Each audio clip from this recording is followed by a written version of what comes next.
वर्ध्यात नदीच्या पुरात तिघं अडकलेले आहेत। मुसळधार पावसामुळे समुद्रपूर तालुक्यातील वाघाडी नदीला पूर आलाय।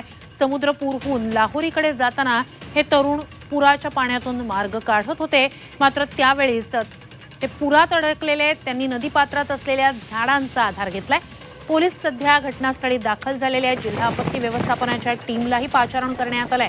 तर या तरुणांना पुराच्या पाण्यात अडकलेल्या या तरुणांना बाहेर काढण्याचा, त्यांना रेस्क्यू करण्याचं काम सध्या सुरू आहे। वर्ध्याच्या समुद्रपूर इथली दृश्य आपण पाहतो आहोत। वर्धा नदीच्या पुरात हे 3 तरुण अडकलेले आहेत। खरं त्यांना समुद्रपूरकडून लाहोरीकडे जायचं होतं, मात्र पुराच्या पाण्यातून मार्ग काढताना त्यांना काहीसं अवघड गेलं। ते अडकून पडले पुराच्या पाण्यात आणि आता सध्या त्यांच्या रेस्क्यू ऑपरेशनला सुरुवात झाली।